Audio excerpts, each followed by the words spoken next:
Olá, sejam bem-vindos ao lançamento da nossa série Onde Investir em 2025, do portal It's Money. Já vou dar um spoiler aqui, hein? São 6 episódios e tá, ó, filé, tá top demais da conta. Eu sou Leonardo Fernandes, arroba Leonardo Fernandes Blue, 43 anos, casado com Liliane, pai da Letícia e da Laís e mais de 15 anos de mercado financeiro. E gostaria de dizer que nesses 15 anos de mercado vi muita coisa, experiência de muitos acontecimentos e atendimento aos investidores. E a gente abre a nossa série de política global, melhor ainda, Estados Unidos. E o nosso tema é influências políticas globais, como as eleições nos Estados Unidos afetam seus investimentos. Pessoal, sabemos que o mundo está polarizado, política é um assunto polêmico, mas não dá para falar de mercado financeiro sem falar dela. E para isso, para falar hoje, eu chamo Roberto Simeone, economista-chefe, mestre em economia e doutor em finanças. Há 25 anos atua como advisor econômico. Pessoal, se eu acho que 15 anos eu já estou cascudo, viu, Roberto? O Roberto com 25 anos, só de internacional tem 15 anos, né, Roberto? Só de internacional. Exatamente. Léo, é uma grande honra estar com vocês hoje. Agradeço a oportunidade de estar iniciando esse ciclo de apresentações. E não só é uma grande honra, como uma grande responsabilidade passar isso para o cliente, né? Dar um pouquinho das direções que a gente está tendo e como é que a gente olha para 25, 26, 27, 28 e por aí vai, né? Você está plantando uma semente hoje para algo que a gente vai colher lá na frente. Então, é muito importante entender um pouco o que é essa semente e que fruto ela vai dar lá na frente. E nada, né, Roberto? Nós estamos falando de um mandato de 4 anos, né? Não é o que você falou, não vai interferir só no ano que vem. E isso é muito interessante. Se eu puder, pessoal, definir o Roberto fazer mais um merchanzinho aqui, vocês já viram relatórios que o Roberto gera? Ó, se não viu, se preparem-se. O material de apresentação aqui hoje é diferenciadíssimo. Então, bora lá, Roberto, vamos começar a falar Vamos desse lá. negócio aqui. Obrigado, Porque então vamos lá. chega esquenta a parada. Bom, mais uma vez, obrigado, vamos lá. Gente, a primeira coisa que eu quero colocar é dar um choque assim para, né, deixar as pessoas assim pensativas. Tomem muito cuidado com o que vocês vão ler e o que vocês vão ouvir nas próximas semanas, principalmente no mês de dezembro, comecinho de janeiro, que tem um monte de casas soltando relatórios de como vai ser, de como estamos olhando, como é que vai acontecer. O que é fato? Eu acho que a credibilidade nessa hora ela vem da franqueza que a gente tem com o cliente, tá? Fato é que nós teremos mudanças, mas ninguém, nenhuma casa, nenhum banco vai conseguir prever em que ordem essas mudanças acontecerão, em que velocidade essas mudanças acontecerão e principalmente em que magnitude, que profundidade elas terão, tá? Por quê? Porque a gente sabe quem foi o Trump. E o Trump sabe que governo ele fez dentro daquilo que ele foi, enquanto presidente, descobrindo. Vamos lembrar que ele não é um estadista. Ele não é um político, ele é um empresário no cargo de principal estadista do mundo, né? Pela segunda vez. Mas uma coisa é um estadista que fez a sua carreira trabalhando em Congresso, em Senado, às vezes até numa tentativa de presidente de república, mas assim, em qualquer país do mundo. Mas outra coisa é um empresário de carreira. Tem X empresas, X anos de carreira, são visões diferentes.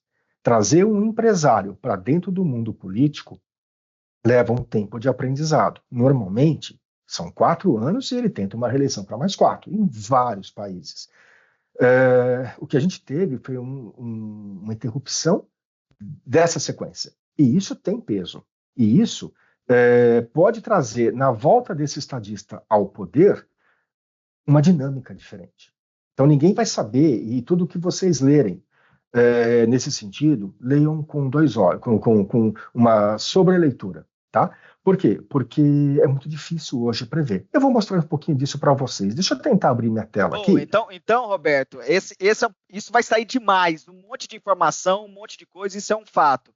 mas eu já fiz o merchan. A qualidade das suas informações eu sei que são diferenciadas.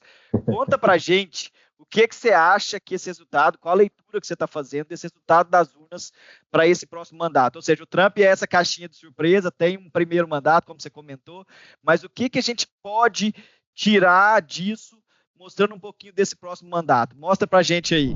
Você vai falar assim, os republicanos ganharam. E aí, os estados em vermelhinho ali são os estados republicanos, os estados em azul são os delegados que votaram para a candidata democrata.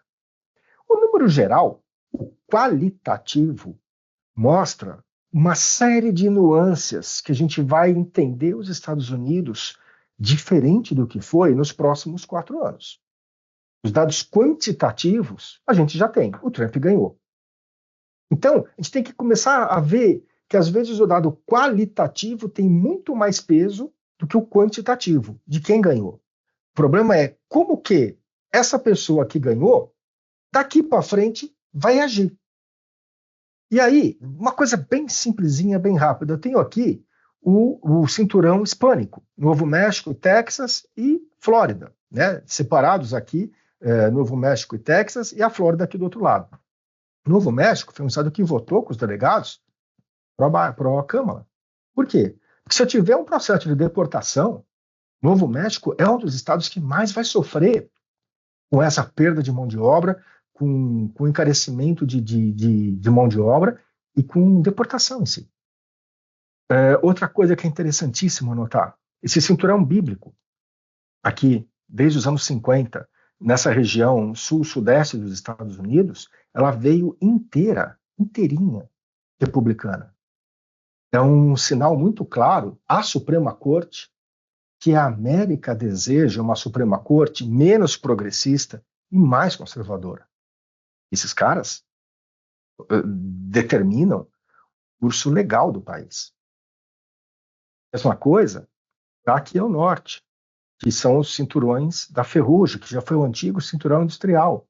Os apelos que os democratas tinham de defesas de cunho de renda, de direitos sindicais, se perdeu. Isso se perdeu ao longo dos anos 80, 90.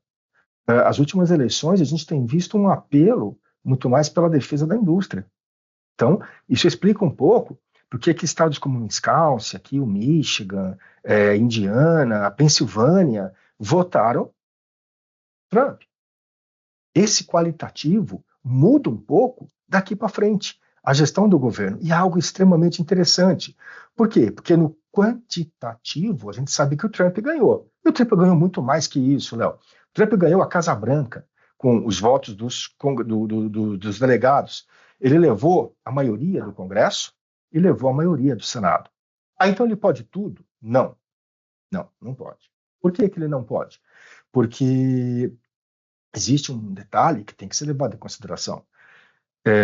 Embora ele tenha uma Suprema Corte mais conservadora, um Congresso e um Senado mais republicano, ele consegue acelerar processos de medidas que ele venha a fazer.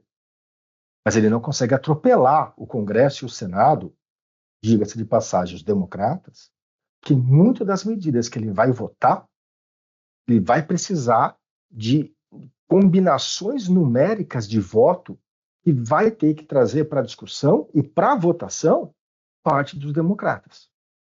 Detalhe, ele não representa, Trump, o ideal republicano. Ele foi o veículo que conduziu o Partido Republicano de volta ao poder e ele é, novamente, o veículo de recondução ao poder. Mas ele não representa a essência do Partido Republicano. Pior, ele não é um político do Partido Republicano. Ele é um personagem dentro da política americana com poder de trazer de volta o partido à Casa Branca. Então, nem todos os congressistas e nem todos os senadores republicanos são subordinados hierarquicamente a ele, embora estejam dentro do mesmo partido. Então, são pequenas nuances que falam assim, olha, ele vai votar muita coisa, ele vai fazer o que quiser. Não. Ele tem uma Suprema Corte mais conservadora, ele tem uma maioria de Supremo de Congresso e de Senado, mas ele não tem a obediência desses congressistas. Então, muita coisa vai ter que ser muito dividida para dentro do partido e, muitas das vezes, negociada com os democratas. E aí tem um detalhe. Nós estamos em novembro. Até 20 de janeiro é Biden ainda mandando no país. A cerimônia inaugural é 20. A partir dali, que praticamente já foi 2/3 do mês de janeiro, eu ainda tenho praticamente 1 mês e meio para início de algumas movimentações mais na parte de Congresso e de Senado. Então, a gente está fechando o primeiro trimestre ainda sem muitos alardes. A gente só começa a ter alguma votação, alguma tração dessa situação para dentro do segundo trimestre. Então, nada é sentar e já virar a chave.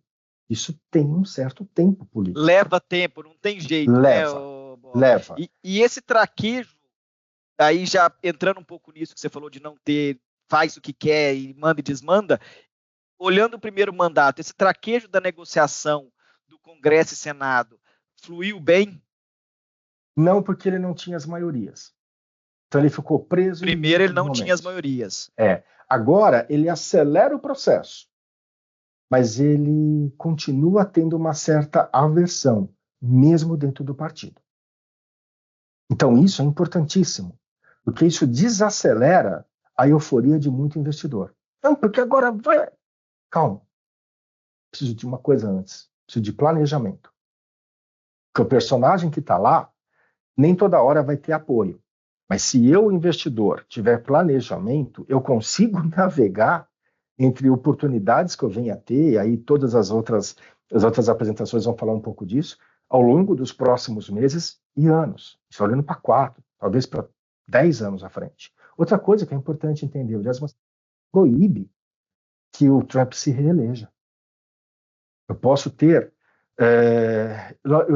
aqui no Brasil, eu posso ter 2 anos, aí o presidente tem que... dois mandatos, perdão, aí o presidente sai, aí ele pode voltar lá depois e tentar novamente mais 2 mandatos. Na 22ª emenda nos Estados Unidos é diferente. O Roosevelt ficou 4 mandatos seguidos. Depois que ele sai, acabou isso. Eu sigo 2 e eu não volto. Foi por um motivo desse que o Obama não voltou. Foi por um motivo desse que o Bush filho não pôde se recandidatar, ou o Clinton. Ah, mas porque está velho. Não. Isso aí, idade é uma outra discussão. A legalidade política de voltar, ela acaba no segundo mandato. Que seria muito fácil para o Obama, se a mulher dele deixasse, talvez, ele voltar para um segundo, uma tentativa de um novo ciclo, né? Isso não. Força ele tinha, né, Roberto? Força ele tinha para isso. Força ele tinha, muito mais do que Câmara, tá? Então, assim, são fenômenos ao democrata e ao republicano muito fortes. A imagem de Trump e a imagem de Obama são fenômenos muito fortes na economia mundial, na política mundial e para o eleitor, para os delegados internamente. Então, são coisas bem interessantes. Mas eu quero começar a avançar rapidinho com vocês em algumas coisas. O que muda com a vitória do Trump, né? E aí, Léo, vai me controlando, porque aqui a gente tem assunto para falar por horas, tá? Assim, no público, vão ter danças de cadeiras, vão ter trocas de cadeiras acontecendo. Vamos voltar um pouquinho no tempo.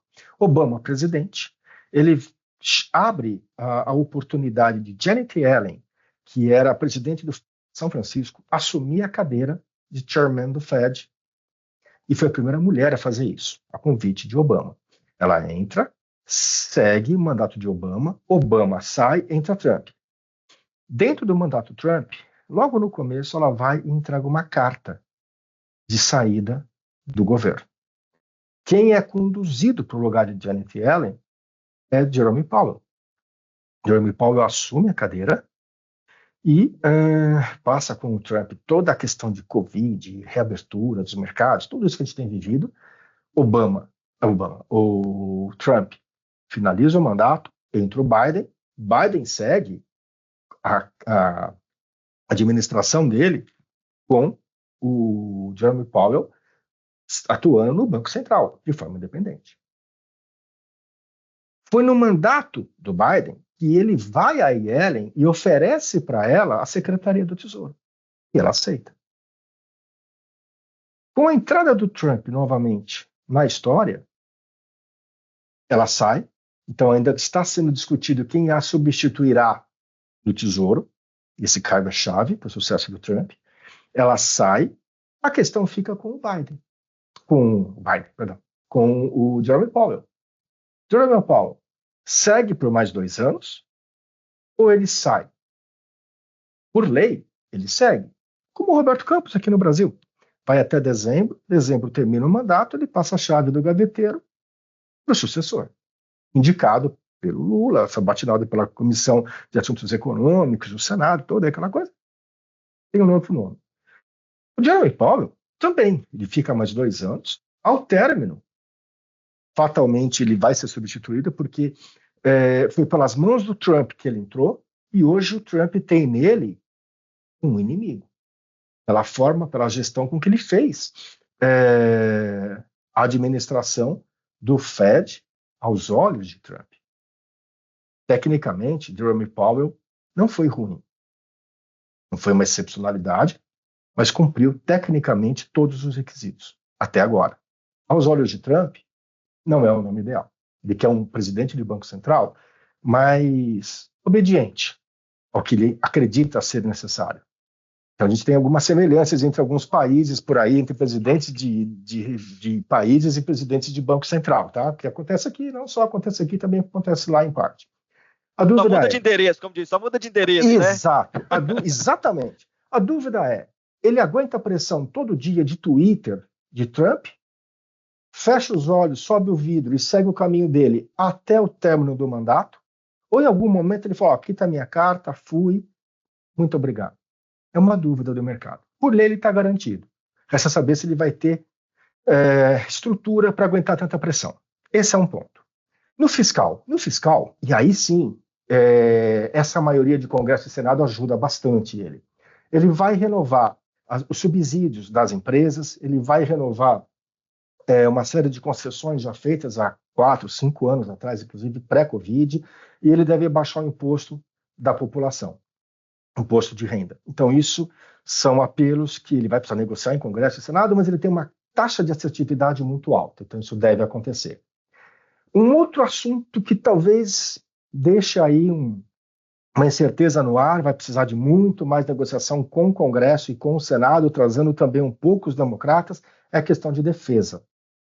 É esperado que ele diminua a presença física e de dinheiro no quadro da OTAN. Ele sai um pouco da presença da OTAN, e a OTAN é Europa, é terra, é barro, é caminhão, é bota, é tanque de guerra, é barraca. E ele vai olhar muito mais atento ao Quad. Quad é a OTAN do Pacífico. É isso aqui. Aqui é Estados Unidos, Japão, Índia, Austrália, e pode ser que entre Coreia do Sul e aqui Filipinas, Malásia, Singapura, alguns outros países menores nessa aliança naval, tá? Eu vi China no vermelhinho ali, depois nós vamos falar sobre esse negócio, porque vamos aí sim. Também dá papo para manga, dá pano para manga, né? Exato, e aí tem um problema. Esse Quad, a OTAN do Pacífico, é água. É batalha naval, é submarino, é avião, é porta-avião, é coraçado, todo tipo, toda aquela frota naval gigante que a gente vê em filme, tá? Lá atrás, anos 80, anos 90, era um grande investimento dos Estados Unidos, uma grande aliança para barrar o que seria o risco de Rússia. Hoje, esse risco virou para a China. China desrespeita fronteiras navais, náuticas com outros países. China fez uma série de ilhas artificiais em torno de vários países estratégicos. China tem investido pesado numa frota naval. Será que vão enfiar uma bandeira chinesa em Hollywood ou vão enfiar uma bandeira americana em Pequim? Acho muito pouco provável. Porém, é um quadro que gera preocupação. Tem uma frota comercial gigante acontecendo nesse espaço e países que têm preocupações com a expansão marítima de China, porque ela não respeita outros players desse quadrilátero. Então, assim, Diminuir presença na OTAN significa não só virar as costas, porque pode ser Ucrânia, mas deixar a OTAN mais exposta à ameaça russa.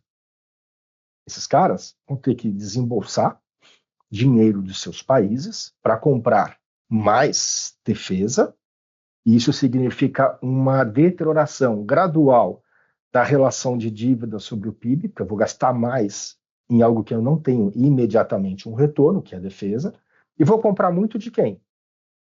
Principalmente da América. E no Quad? O Quad já está aumentando as suas verbas, em termos de PIB, para a defesa. E um dos principais fornecedores de defesa naval é Estados Unidos. Porta-aviões, coraçado, todos os tipos de submarino, classes e tudo mais, para o resto do mundo. Então, assim, é uma indústria que emprega muita gente, é um salário médio, em média maior que da construção civil, e por durations de produção muito longas. Então eu vou produzir por muito tempo nessa esteira de produção para vários países ao mesmo tempo. Então é uma forma de eu manter a empregabilidade alta, o salário em média alto, e assim dar condições de uma sustentação do meu consumo e do meu crescimento. É uma indústria preocupante? Sim, é defesa, é uma indústria preocupante, mas para os Estados Unidos é um grande negócio. Então aqui tem uma mudança. E aí o que mais que está na dúvida, que é o que você estava me provocando agora há pouco, né, com essa ideia de China? O que está na mão do presidente, de fato, é sanções econômicas. E aí sim, ele tem o que a gente chama de fast track, ele não precisa passar nem pelo Congresso, nem pelo Senado. Ele vai e impõe o quanto que ele acha que tem que ser ali de tarifas. Então, isso é uma negociação mais rápida. O que ninguém sabe? Em que magnitude ele vai trabalhar, tá? Ele fala que os países outros, entre 10% e 20% de taxação. Para a China, 60%. Se ele, de fato, implantar 60% e implantar de uma vez, ele pode ter força para retirar do crescimento chinês, que é previsto 5%, pelo menos 2% do PIB. Ou seja, ele pode levar a China... Quase 50% do crescimento. É muito relevante, muito. Né, a participação. E aí pode dar um choque. E aí eu queria falar rapidamente com vocês de uma coisa que eu tenho visto muito pouco ser comentado. Mas aí eu preciso começar a fazer uma analogia. Então vamos começar por Estados Unidos e depois a gente fala um pouquinho de China. O que a gente tem até agora de Estados Unidos? Tá? Um crescimento de salário todo mês, e aqui nessa linha amarela é muito disso, desde a reabertura da economia como um todo. Essa linha amarela vem acontecendo, o crescimento do salário é mensalmente ascendente. Geração de negócio, de vagas contratadas, né? Que é aquela coisa líquida, entre todo mundo que saiu de um emprego, todo mundo que foi admitido, o líquido disso, o net disso, vagas contratadas são mensalmente positivas, né? Então aqui eu tenho 114, 159, 254. Aqui tem um erro, tá? Aqui foram 2 furacões no mesmo período de apuração. Tive o Helene e tive o Milton. Então, o que eu sei? Eu sei que quando sair o próximo relatório payroll, esse dado vai mudar. Se vai vir um número na frente do 12 ou um número atrás do 2, ninguém sabe. Mas o que todo o mercado no mundo sabe é que esse número está errado. Ou é 112, 212, ou é 120, 130, ninguém sabe. Mas esse número vai ser alterado, vai ser recontado, ele muda. O que não... A faixa de 4,20, 4,10, ok, isso aqui tudo, gente, é atividade. Se eu, de fato, cumprir as minhas promessas de deportação, e aí entra aquele qualitativo que eu falei, essa taxa de desemprego, que hoje está na faixa de 4,20, 4,10, ela pode voltar aqui com 3,40, 3,50, 3,60. Por quê? Porque ele promete deportar 3,5 milhões de pessoas. Ele não vai fazer essa troca de caixa, mas a gente também não sabe em que velocidade, em que agressividade isso acontece. Agressividade em termos de tão rápido ele pode ser. E aí eu preciso de aprovações, que eu tenho que contar com votos também dos congressistas democratas. Tá? Então, isso pode levar um pouco mais de tempo. É diferente de um fast track que ele vai lá e mexe na questão tarifária. É diferente, por exemplo, de alguma medida que ele faça em termos de OTAN, que mexe com segurança, tem que ter maioria em Congresso e em Senado de ambas as casas, de ambos os partidos, mas são velocidades diferentes. É isso que eu quero colocar. Ninguém sabe qual projeto ele põe primeiro para ganhar tempo, sabendo que existem projetos que vão demorar mais, vão ter mais debate, ele pode ter menos adesão, portanto, ele vai precisar de mais tempo para costurar isso ao longo dos meses. Então, o caminho a gente já sabe, a gente só não sabe que tipo de obstáculo vem primeiro ou que tipo de facilitação ele consegue. Isso tem que tomar cuidado. E que tempo que ele vai levar para fazer cada coisa, que é o que você comentou bem, né? Exatamente. Então, quando a gente olha para a atividade, eu vou dar um exemplo assim, pejorativo, mas é real. Tá? Por exemplo, aquele taxista paquistanês que está com aquele turbante laranja dirigindo o táxi, aquele cara tá legal. Tá com a plaquinha lá no painel, o filho dele está na escola, ele compra coisa no supermercado, paga imposto de renda, ele é um imigrante legal. Aqueles programas de televisão que todo mundo gosta, né, que o cara compra a casa lá toda quebrada, velha, suja, vai lá, reforma, e aí, né, entra o dono da casa e chora e acha lindo, nossa, que maravilha, quero o banheiro, virou a sala, aquela coisa tal. Você vê o arquiteto, o engenheiro que está no programa, mas você não vê a equipe dele. Por quê? Provavelmente, na equipe dele, tem muita gente legal. E quando você dá aquela filmada de backstage, você até esmaece o rosto das pessoas. Por quê? Porque pode ser imigrante legal. Eu conheço um caso de uma pessoa que ela é engenheira de TI, e ela tentou, na época que a namorada da atual esposa, né, veio até ser a esposa dele, eles foram para os Estados Unidos ilegalmente, na época do Obama, tentar lá, trabalhar e tal, ficaram o tempo de turista, depois ficaram legal trabalhando. E ele foi trabalhar com marcenaria. Quando ele, depois de, acho que 2 anos lá, ele mudou de marcenaria para reforma, né, gesso, pintura, pôr piso e tal, um outro funcionário par dele ali, ilegal também, denunciou ele. Porque ele estava vindo para aquela área ganhando menos que o outro que denunciou. Mas o outro se sentiu prejudicado.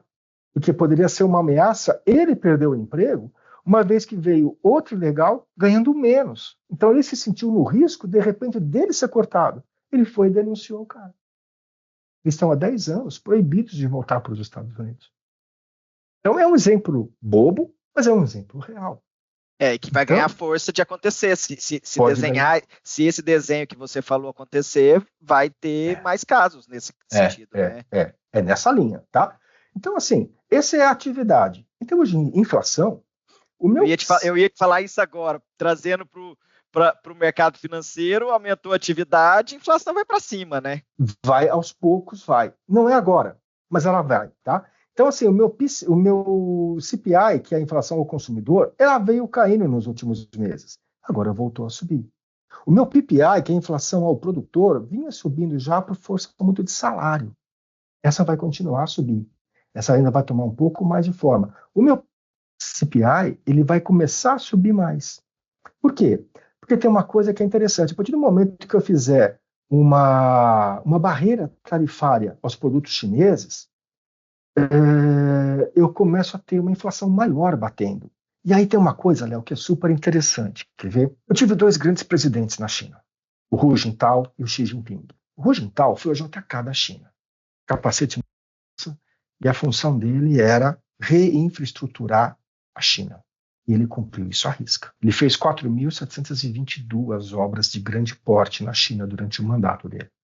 Então ele pegava o chinês lá do interior da China, trazia para as cidades que estavam tendo reforma, e esse chinês começava a ter novos hábitos. O país veio crescendo, aqui são as taxas de crescimento do PIB, que o país veio sofrendo ao longo do tempo, e os preços de commodity de uma forma geral. Só que esse chinês ele começou a ter hábitos que ele não tinha e começou a ter um fortalecimento da renda dele, que são esses pontinhos aqui embaixo, que ele também não tinha porque ele estava no meio do campo, lá no interior da China. Veio a crise do subprime, isso bate no crescimento chinês, depois o país se recupera, o preço das commodities globalmente sofre, no mundo inteiro, com todo o problema que veio do subprime, mas a China mantém ainda uma política forte de infraestrutura, ainda aqui na fase final, mas é uma política forte. Quando entra o Xi Jinping, isso tem uma mudança. Por quê? Porque o Xi Jinping tem, entre outras funções, a missão de trazer de volta o consumo interno. E isso é interessante, porque no momento que ele volta a trazer o consumo interno, é esperado que o PIB caia. E o PIB veio caindo todos os trimestres seguintes. E, lógico, a demanda, o preço das commodities veio sofrendo. Só que a renda desse chinês continuou tendo algum crescimento até a Covid. Na Covid, todos os países entram em lockdown, a China entra num lockdown muito mais severo, demora muito mais para sair, e quando sai, essa renda desse chinês lateralizou, literalmente pifou. Se a gente explodir, de uma forma mais até estilizada, essa linha vermelha, que são as commodities em si, né, os preços das commodities, a gente tem aí, como exemplo, essa commodity em dourado aqui, que seria soja, cobre nessa linha bege, petróleo em vermelho e minério de ferro em vermelho e petróleo em cinza. Percebe que na medida em que a renda desse chinês foi tomando forma, que mais valorizou foram commodities de grãos. Por quê? Porque ele melhora hábitos.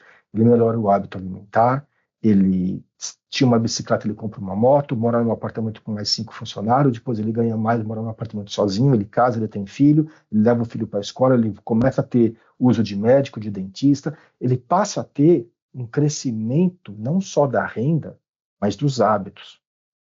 E esse chinês hoje preserva muito mais a cesta de grãos do que um celular novo. Por mais que o país esteja tentando crescer, ser pujante, se recuperar, ele ainda olha com muito mais olhos grãos do que minério.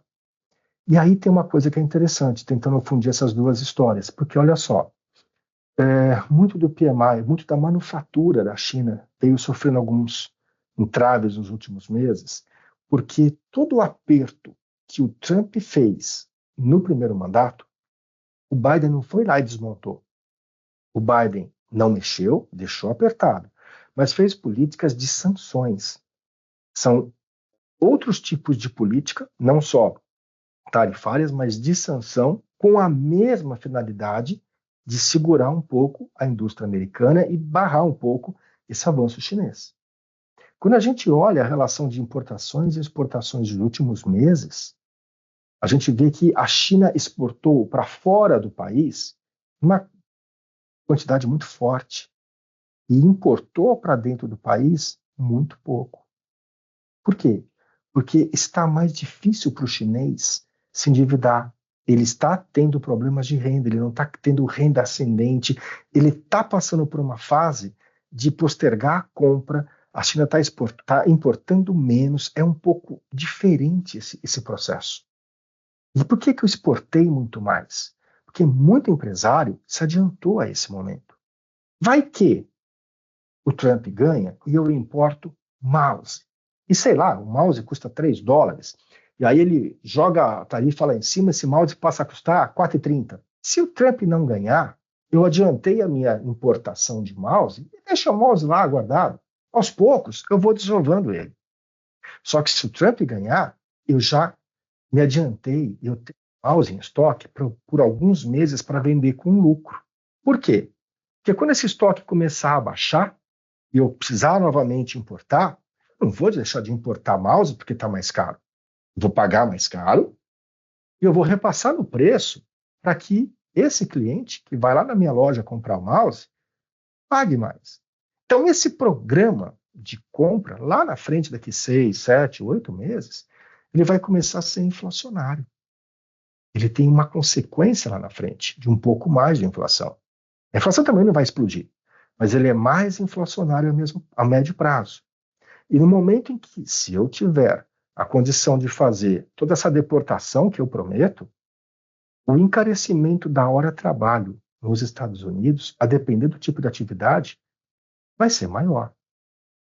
Se eu tiver realmente fazendo uma rotação de parte da minha indústria, um pouco mais para defesa, um pouco mais no setor naval, projetos de longo prazo, eu posso fazer daquele setor naval espelho do que eu faço hoje com o setor de construção civil. Projetos de longo prazo, salários para muita gente empregada, salários em média baixos, mas ascendentes até em relação do naval sobre a construção civil, e mantenho meu desemprego baixo. Baixo porque eu deportei um monte de gente, baixo porque eu tenho um setor muito mais explorável agora que é o de construção naval. São pequenos detalhes que vão mudando, coisas que a gente não via acontecer no governo Biden, muito menos no governo Trump, boa medida, porque nós tivemos inclusive a Covid. Então a Covid também atrapalhou boa parte dos planos que Trump tinha no primeiro mandato de fazer algumas mudanças. E aí eu queria entrar num aspecto que eu acho muito interessante, que é, primeiro, taxa de juros. E vem no movimento de queda, né, Roberto? Vem no movimento de queda de juros, o Fed vem baixando os juros, porque a inflação estava mais controlada. Se a gente tiver um movimento de inflação, como você comentou, tudo bem que devagar, que poderia refletir nesse negócio, né? Fantástico essa pergunta. Olha só, quando eu tive a Covid, eu fiz todo um... Deixa eu mudar isso aqui para uma forma diferente. Deixa eu passar numa coisa rapidinho. Eu vou falar do fiscal, porque daí eu já falo do juros e vocês vão entender onde eu quero chegar. E aí eu acho que eu consigo concluir meu raciocínio. Olha que interessante esse gráfico. Aqui, eu peguei Bush pai, Clinton, Bush filho, Obama, Trump e Biden.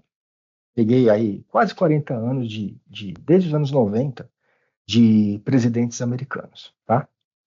Essa linha amarela que vocês estão vendo aqui embaixo é a relação de dívida superávit fiscal, ou seja, o quanto que eu arrecado de imposto, o quanto que eu gasto. Quando o Clinton assumiu, ele veio fazendo uma recuperação dessa questão fiscal. Eu passei a arrecadar mais e a gastar menos, arrecadar mais e a gastar menos, como alguns países deveriam aprender a fazer. E eu cheguei a ter aqui um superávit fiscal que eu não tinha desde a época do Nixon. Embaixo, essa linha laranja é a relação da dívida sobre o PIB. Ela veio caindo. Aí entrou George Bush. Quando o Bush entrou, logo em seguida estourou a crise das pontos com. E aí, entre outras medidas, ele também conseguiu emplacar uma redução tarifária para algumas empresas. Ele começou a dar isenções de empresas. Passou uns 7 meses, veio o World Trade Center, que veio a jogar, então, o país na guerra do Irã, do Iraque e tudo mais, e começou nitidamente a aumentar aqui embaixo a relação da dívida sobre o PIB. O início dessa guerra forçou, inclusive, aqui, até que remexeu um pouquinho no aumento dos impostos, porque começou a encarecer. E quando ele vai terminar o mandato, ele pega aqui a crise da subprime. E a crise da subprime, então, é interessante, porque o Bush filho pega a crise na entrada e pega a crise na saída do governo. Ele, durante a crise, o que se faz, entre outras medidas, corta-se impostos, eu coloco o meu primeiro quantitative easy acima de 1,7 trilhão na mesa. Nessa época eu salvo o banco, salvo corretora, salvo companhia aérea, salvo todo mundo. E eu faço um belo do endividamento. Entra nessa história Barack Obama. Barack Obama volta a buscar um movimento de recuperação de renda, né?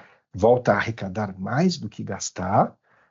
Tem sim as campanhas acontecendo no exterior, tem sim fantástico em termos de gasto de programas sociais para recuperar parte de todo o estrago que a subprime tinha deixado, e a soma desses gastos vai aumentando a relação da dívida sobre o PIB ao longo dos anos. Entra Trump pega a cartilha republicana e repete o que Bush filho tinha feito. Vai lá e volta a cortar gasto. Ele só não consegue cortar benefício.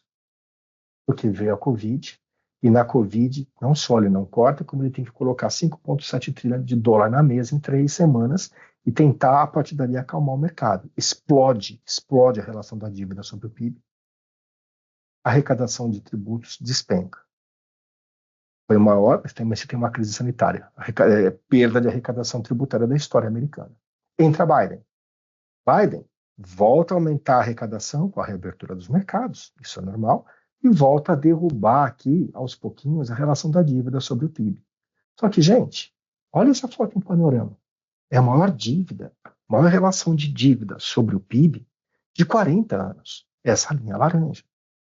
E todas as vezes que eu tive em governos democratas alguma tentativa de gastar menos e arrecadar mais, foram decrescentes. O Clinton teve superávit, o Obama não teve e o Biden não conseguiu. Agora nós temos de novo um presidente republicano. Nada contra o republicano, só que ele prevê o quê? Continuar com isenções em alguns setores. Então essa arrecadação amarelinha é para baixo. Vai cair. Se a arrecadação é para baixo, a relação da dívida sobre o PIB aumenta. Aumenta. É mecânico, né? Se o elevador está descendo, aquele contrapeso sobe. Se o elevador está subindo, aquele contrapeso é mecânico. Se eu pegar esse mesmo gráfico e jogar nos juros contra a inflação, é o mesmo gráfico, tudo igual, só muda os players ali. Olha que interessante. Quando eu estava no governo Clinton, eu tinha uns juros acima da inflação. É o juros real. Juros controlando a inflação. Quando entra o Bush, estoura a crise das pontos com, o que o Greenspan, que era o presidente do Banco Central na época, faz? Derruba forte os juros e chega a ter por alguns, aqui um juros real negativo, quando os juros fica abaixo da linha vermelha que é a inflação. Aí aos pouquinhos ele volta a ter juros reais acima da inflação e controla a inflação, até o subprime. Quando o Greenspan fez isso, foi uma surpresa no mercado. Greenspan é extremamente ortodoxo. Quando o Bernanke faz o mesmo movimento na subprime, o Bernanke não está sozinho. Todos os países do G7 tiveram que jogar os juros para baixo e pôr dinheiro na mesa para acalmar os mercados. Foi o que se cunhou no mercado do novo normal. Por quê? Porque se entendeu que por anos eu teria uma nova condição de normalidade. Que condição era essa? A condição de que eu teria uma inflação, em média, maior que os meus juros. No caso americano, os juros ficou entre 0 e 0,25. Então, assim, só aqui no finalzinho que eu vim subindo juros e miseravelmente eu fiquei com juros positivos acima da inflação até estourar a Covid. E quando estourou a Covid, não foram Estados Unidos e G7 que jogaram juros para baixo. Foram 174 países. Joga os juros para baixo, cada um à sua maneira, joga dinheiro no mercado, acalma os mercados, depois a gente vê o que faz. Tranca 7,5 bi de pessoas em casa e depois a gente vê o que faz. Quando essas economias reabriram, e aí só um detalhe curioso, né? Então eu descobri que eu tinha uma doença lá no interior da China, numa cidade que eu esqueci o nome. Mentira, era Wuhan. Mas uma cidadezinha lá no interior que tinha um negócio lá, uma doença, uma gripe. E eu trancar 7,5 bi de pessoas, eu tive 81 dias. É muito pouco. Por É rápido demais, né? 7,5 bi de pessoas, todo o planeta quase, dentro de casa. E não é por uma semana. Eu tenho que ter dinheiro no mercado para socorrer vários setores. Não teve príncipe, não teve monarca, não teve primeiro-ministro, não teve presidente que se escapou dessa. Não teve. Todos os cargos à frente foram pegos ao mesmo tempo. Não teve presidente de Banco Central, não teve presidente de secretário do Tesouro no mundo que não teve exposto a isso. Assim como não teve secretário de saúde no mundo que ficou alheio a isso. Tá? Pelo menos não do mundo que nós conhecemos. Pode ser que lá na Coreia do Norte, no mundo que nós conhecemos, todo mundo foi pego ao mesmo tempo, da mesma forma. É diferente ter uma crise de crédito no México, uma crise de moedas no Reino Unido, não é um foco, é o mundo ao mesmo tempo. Então foram ações quase que de sincronização para que todo mundo passasse por isso. Quando eu faço a reabertura das economias, que a gente joga a máscara no lixo, né? Ai, que delícia, eu estou sem máscara. Qual que é o efeito que eu trago na sequela econômica disso? Me explode a inflação. E todos os países, mais rápido ou mais lentamente, como nos Estados Unidos, que falava que era um efeito transitório e não era, tiveram que depois aumentar os seus juros para conter essa inflação.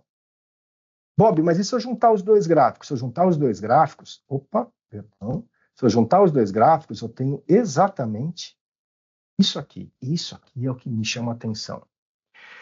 Porque desde subprime, no caso americano, eu venho fazendo o aumento da minha dívida sobre o PIB, sem dó, ou para muitos, sem alternativa. Ela explode na Covid e aí ela dá uma quedinha. Só que agora ela tende a subir de novo. Desde a subprime, eu não consigo ter superávit, eu consigo ter recomposições, aí eu perco muito, eu recomponho. Daqui para frente, a tendência é que eu perca a arrecadação e aumenta a minha dívida. O problema, isso também é inflacionário. Portanto, a minha inflação, que aqui está caminhando, querendo chegar em 2, pode não acontecer tão rápido. Teoricamente, eu preciso de um presidente de Banco Central que não política, que seja tático em, se for necessário, até aumentar juros. Porque durante todo o tempo que eu fiz esse gasto aqui nessa linha laranja que vocês estão vendo aqui, essa relação de dívida foi explodindo, os juros lá fora era 0,25, tá aqui, ó. Hoje, eu tenho o maior gasto em 40 anos e o juro está em 4,75. Essa história aqui é muito mais traumática para os Estados Unidos do que todo esse momento aqui. Por mais que eu acelerei o gasto, meu custo era 0. Agora ele custa 4,75. Por que eu dei toda essa volta para contar isso para vocês? Por causa do seguinte: daqui para frente, está todo mundo olhando o que vai acontecer com o Fed. O que o Fed vai fazer, o Banco Central Americano vai fazer nesse momento. E interfere diretamente no mundo e nos nossos investimentos, né? É fato diretíssimo. Exato. Então, assim, vamos lá. Estava na pandemia, né? Então, os juros caíam e aí eu tive que, na reabertura, segurar a inflação. Então, eu vim fazendo vários aumentos de taxa de juros para quê? Para segurar a inflação. Segurei a inflação com juros a 5,5. O que era de bom tom?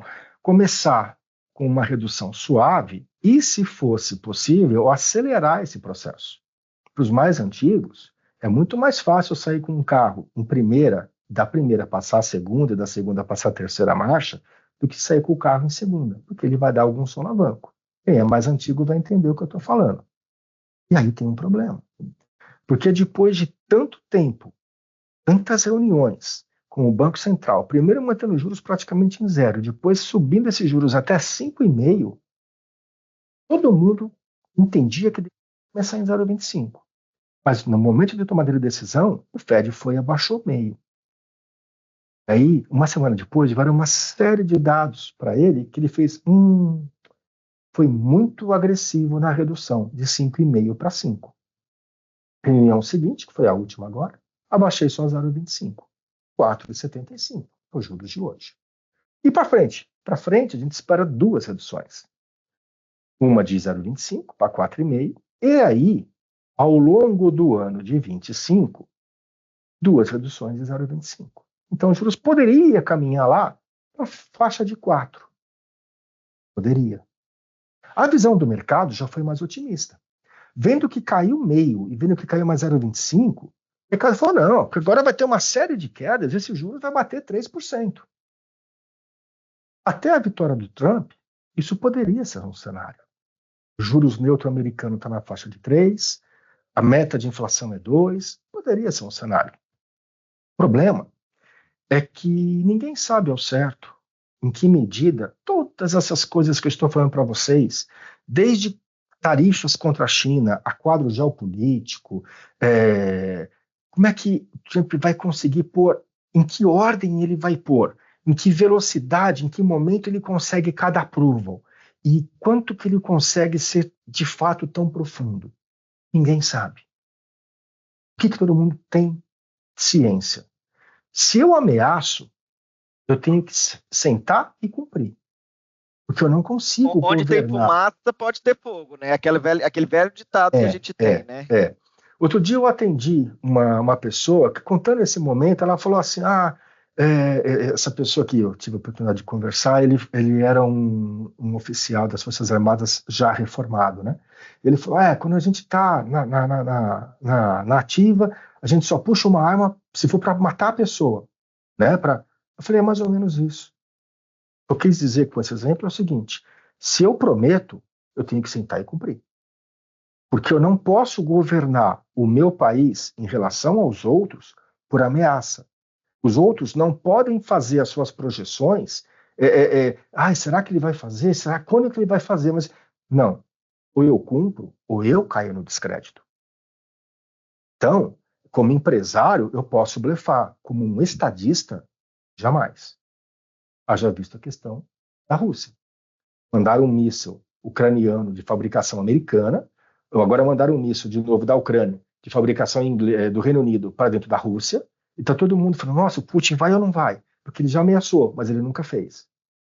Então eu testo 1, eu testo 2, eu testo 3, eu testo 5. Se não vier, aí virou uma festa. Aí vira festa. Então, como estadista, não como empresário que blefa, eu tenho que saber dosar isso. Então, se o Trump prometeu, ele vai ter que ter instrumentos para cumprir, senão ele perde a credibilidade em relação ao mundo, principalmente em relação à China. Mas vamos tomar como base que ele cumpra. Então, se ele cumprir realmente a elevação de alíquotas tarifárias contra a China, eu vou ter um efeito inflacionário mais para dentro do segundo semestre e para dentro de todo o ano de 2026, significativo nos Estados Unidos. Então, talvez essa expectativa de queda de juros aqui na América não venha muito abaixo de 4. Pelo contrário, as expectativas do mercado financeiro, nessa boquinha de jacaré aqui, do azul para o laranja, talvez comece a fechar. O mercado vai entendendo de que talvez não venha tantas reduções de juros, tantos degrauzinhos de baixa, como também, não só ele não cai tanto juros, como ele vai ter um prazo muito maior para mexer. Então é o mercado se alinhando às expectativas do Fed. E o Fed também vai ter que recalcular o quanto que isso bate naquilo que ele está projetando. E aí não é só Estados Unidos, é o Reino Unido. O Reino Unido, os leigos lá fizeram um pacote agressivo de gastos. É a Europa, principalmente a Alemanha, que fica numa situação de meio de caminho, porque também tem a China um grande parceiro e também vai ter gastos que podem ser impactados tanto em defesa quanto em termos de exportação para a China, depender de como a China vai agir. E também tem uma outra dúvida no mercado. Como que a China reage a tudo isso? Ela vai ficar passiva, sendo também, usando uma máxima que eu escutei outro dia, um grande elefante também? Ninguém sabe. Mas uma das reações possíveis, isso é só uma das reações possíveis, é que a China venda muitos treasuries americanos, desvalorize a moeda e compita de uma forma diferente com os Estados Unidos. E ela já fez desvalorizações do renminbi passado. E se ela abrir o cofre e vender treasury em resposta, em reação ao que os Estados Unidos pode fazer em termos de, vamos assim dizer, de tarifas comerciais, eu posso ter uma bela resposta chinesa, desvalorizando a moeda de 7,20, 7,30 para 8, 8,10, 8,50. Aí eu brinco com aquele BYD que todo mundo quer comprar, ele sai por 45% do preço daqui a 1 ano e meio. Só que assim, vai fazer um chacoalho no resto do mundo. Vai bagunçar geral, né? Agita geral. Vai. Então, assim, dá medo? Não, a gente já passou por isso no primeiro mandato. É uma guerra comercial numa outra órbita que vai descer para outros países. Vamos continuar exportando para a China? Com certeza. Até mais grãos do que minério, talvez. Vamos fazer aquela super safra? Não sei. Tem questão de clima, teve queimada, não sei. Tem questão de preço, oferta de outros países. Mas assim, nós, Brasil, como Alemanha, como grandes outros players, Austrália, Chile, vamos ser coadjuvantes de uma briga muito maior. Oportunidade existe. A gente vai ter aí outros bate-papos com outros profissionais, mostrando um pouco dessa diversificação, dessas oportunidades onshore, offshore, alocação dentro do tempo, curto, médio, longo prazo, aqui, fora a moeda, enfim. O produto não é problema. O problema, e aí eu acho que a gente tem que olhar para dentro, é como lidar com a ansiedade. Porque tem gente que, nesse momento, eu não estou criticando ninguém, estou só analisando muito friamente, que opera com o título de eleitor na mesa, porque é pró ou é contra, ou vai ou racha, e tem gente que é muito imediatista. E eu acho que, nessa hora, o bom senso pesa mais. Prevalece, né? Deve prevalecer. Prevalece, deveria, pelo menos. Por quê? Porque, assim, é aquela coisa de, putz, agora vai, então, nossa, agora não vai. Calma, nada vai ser tão traumático assim que mude drasticamente. Eu posso ter que alinhar curso, mas eu não deixo de pousar naquele aeroporto que eu quero pousar, porque eu estou pegando mais ou menos turbulência. Eu posso, às vezes, mexer na altitude da aeronave, deslocar um pouquinho, mas eu não vou deixar de fazer a minha rota porque eu peguei uma turbulência. Pelo contrário, dependendo do que eu tomar de decisão, eu tenho oportunidades de ganho. Até porque não existe mágica, né, Roberto, no mercado de acertar o olho do mosquito, né? A gente pega hoje uma taxa dos Estados Unidos, que você comentou, uma taxa de juros alta, se a gente for avaliar ali historicamente, você mostrou isso claramente, uma taxa de juros alta que gera boas oportunidades de investimento, né? Comprar Estados Unidos com esse preço, né, esse tipo de remuneração é coisa que a gente já não via há 20 anos, mas não é aquele negócio, igual você mostrou, a expectativa talvez era desse juro já acabar mais rápido, talvez não necessariamente vai mais, né? Mas ao mesmo tempo dá a chance da gente aproveitar mais tempo essas taxas. Então, é isso que você quer dizer, né? Essa tranquilidade de estar fazendo uma coisa boa, que pode piorar um pouquinho se o juro até chegar a subir, você chegou a comentar isso, que pode piorar um pouquinho para o investidor, mas é uma taxa boa, é um momento interessante, né? Eu acho que fazendo um resumo disso que você citou aqui agora, né? Exatamente. Eu acho que tem que ter 3 coisas, tem que ter 3 eixos: disciplina, tem que ter planejamento e tem que ter uma transparência muito grande com o banker, tá? Por quê? Tem que ter disciplina. Tá? Não posso a cada momento, agora eu vou trocar o carro, agora sobrou. Não, eu tenho que ter uma disciplina. É como pagar um boleto de escola de filho. Se vira. Tem que ter aquela disciplina, tem que pagar. Tem que ter a questão de meta. Para que serve cada bolsinho que eu estou colocando esse dinheiro?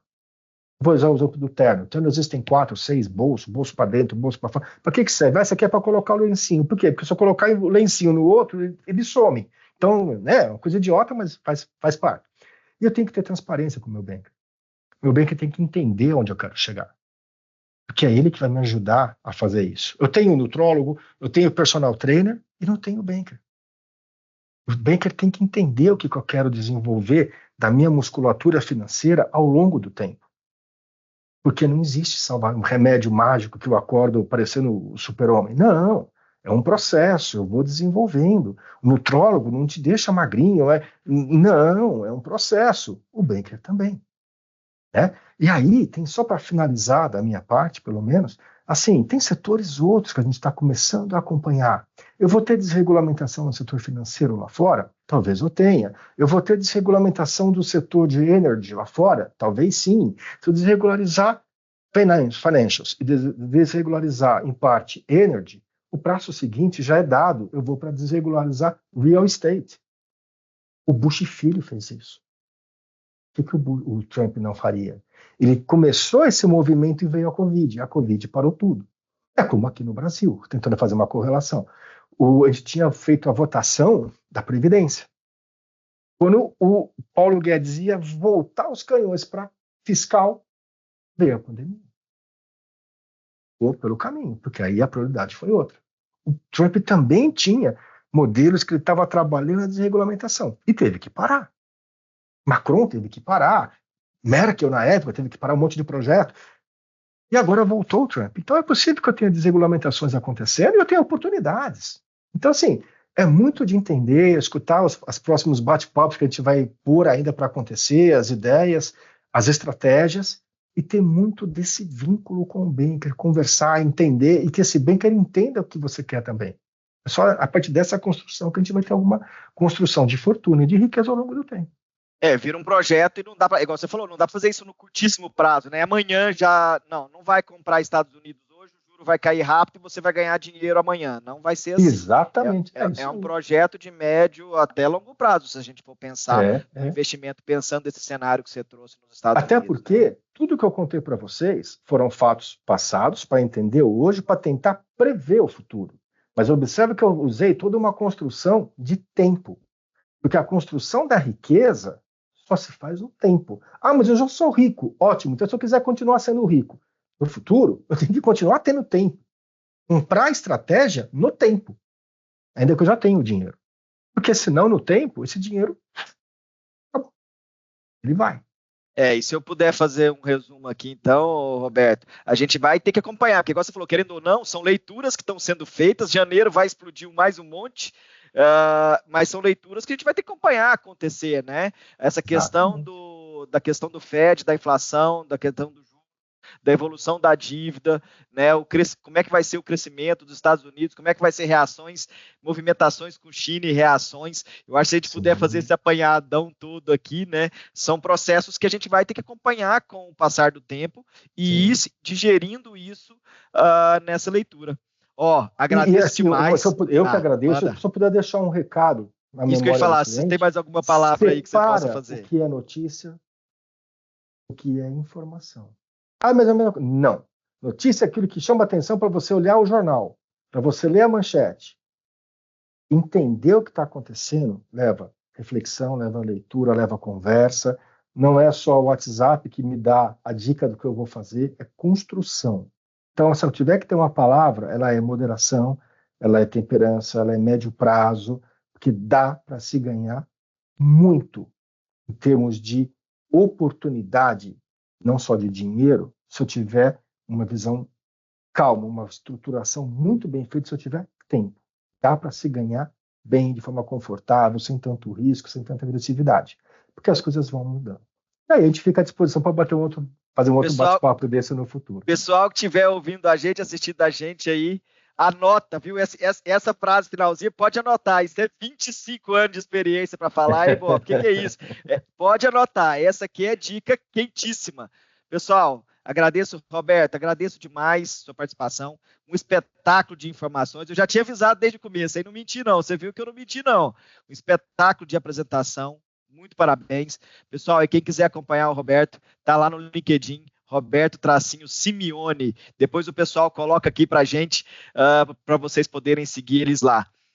Roberto já fez sua última dica, né? Então, pessoal, muito obrigado. Lhe espero nos próximos episódios. A série só começou.